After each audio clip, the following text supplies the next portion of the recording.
जय हिंद दोस्तों। 80 शब्द प्रति मिनट की गति से संपादकीय डिक्टेशन स्टार्ट। एक बार फिर अरुणाचल के तवांग में चीनी सैनिक भारतीय सीमा में घुसकर सुरक्षा बलों से भिड़ गए। हालांकि यह टकराव लंबा नहीं खींचा और जल्दी ही चीनी सैनिक वापस लौट गए, मगर बार बार चीन की तरफ से वास्तविक नियंत्रण रेखा पर इस तरह तनाव की स्थिति पैदा करने को लेकर स्वाभाविक ही भारत सरकार पर कड़ा कदम उठाने का दबाव बनना शुरू हो गया है।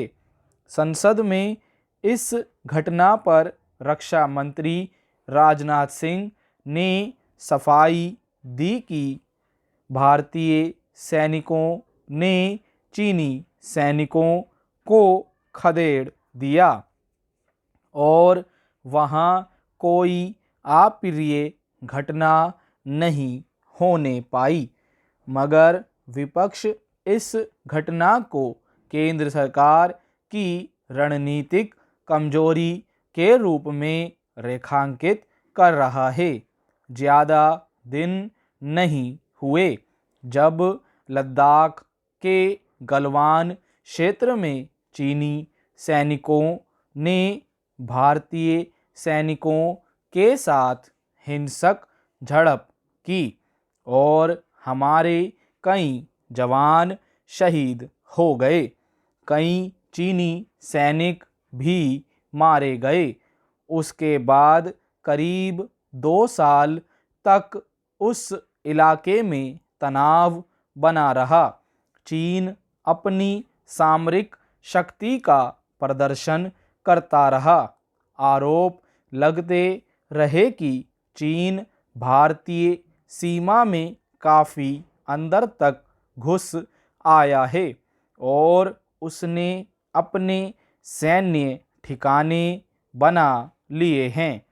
विपक्ष अब तक दोहराता है कि लद्दाख क्षेत्र की काफ़ी जमीन चीन ने हथिया ली है और भारत सरकार उसे रोक नहीं पाई।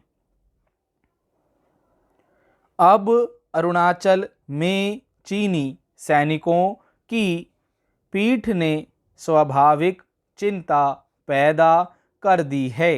हालांकि यह पहली बार नहीं है जब चीनी सैनिकों ने तवांग इलाके में घुसपैठ की कोशिश की।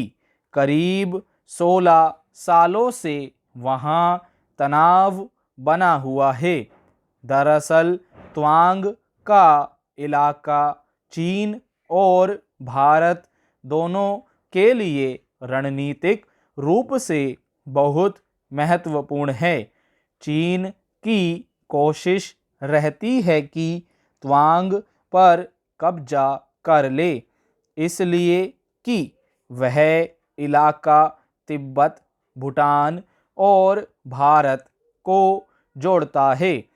तवांग भारत का हिस्सा है, मगर चीन उस पर इसलिए भी कब्जा जमाना चाहता है कि वहां से वह तिब्बत पर शिकंजा कसने में कामयाब हो सकता है, फिर भारत पर सामरिक दबाव बनाए रख सकता है। इसलिए भारत हमेशा उस इलाके में सुरक्षा इंतजाम पर विशेष ध्यान देता है। ब्रिटिश हुकूमत के समय जब अरुणाचल में वास्तविक नियंत्रण रेखा का निर्धारण हो रहा था, तो चीन ने उस समझौते पर हस्ताक्षर नहीं किया था। वह दावा करता रहता है कि तवांग के इलाके पर उसका अधिकार है। मैकमोहन रेखा कही जाने वाली नियंत्रण रेखा को पार कर उसके सैनिक भारतीय सीमा में घुसने का प्रयास करते रहे हैं। स्टॉप।